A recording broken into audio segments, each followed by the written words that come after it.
Alors les Halles du Boulingrin font partie de l'histoire de la ville. Elles ont traversé le siècle dernier, non sans encombre, âge d'or, puis problèmes de construction, ruines et grands travaux de rénovation. Retour sur 80 ans d'histoire du marché. Reportage Amanda Chaparro et Christiane Sgorlon. L'histoire du Boulingrin commence dans les années 1920. Au lendemain de la Première Guerre mondiale, l'heure est à la reconstruction. Ainsi naît l'idée d'une grande halle pour remplacer l'ancien marché, place du Forum. L'architecte Émile Maigret remporte le concours lancé par la ville de Reims. Mais c'est après sa rencontre avec l'ingénieur Freycinet que l'édifice prend son allure finale.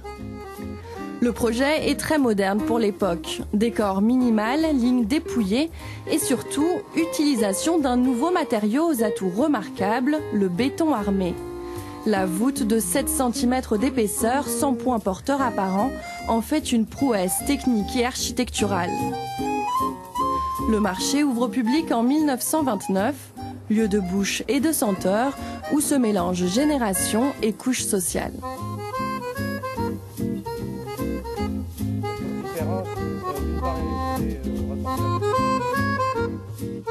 Mais les problèmes ne tardent pas à apparaître, le bâtiment vieillit prématurément. Dès 1942, donc à peine 15 ans après la construction, il faut déjà commencer à reprendre ces voûtes.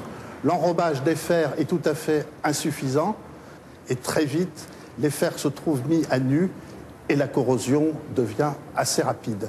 En 1958, on se trouve avec l'obligation de mettre en place un filet pour récupérer les morceaux de la voûte qui commencent à tomber. C'est sûr qu'un morceau comme ça doit faire 1,5 kg. S'il tombe de 20 mètres de haut, ça vous tue un homme.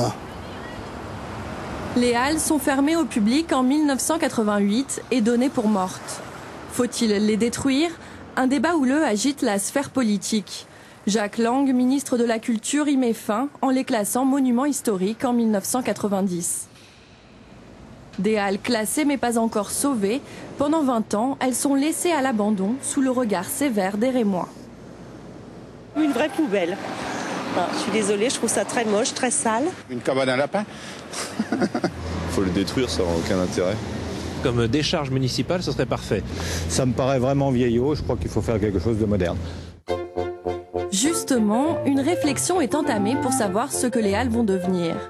Tour à tour, on imagine un musée des beaux-arts, une salle de concert, une piscine et même un complexe cinématographique. Jusqu'au projet actuel qui lui rend sa vocation originelle.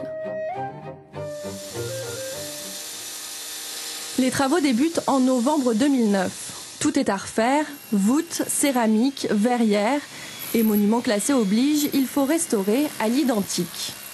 Le chantier va durer 3 ans et coûter 31 millions d'euros, financés à la fois par la ville et l'État. Septembre 2012, les halles recouvrent enfin leur grandeur et leur éclat d'antan. Le marché est désormais ouvert, lieu de bouche, lieu culturel. 85 ans après sa construction, le Boulingrin entame sereinement sa deuxième vie. Et oui, on vient de